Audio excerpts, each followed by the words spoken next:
مدتين كرق جگر كاتونين خط خبر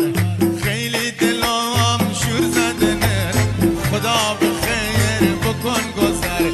چند مدتين كرق جگر كاتونين خط خبر خیلی دلام شور زدنه خدا بخیر بکن گذر آشو کرق جگر آشو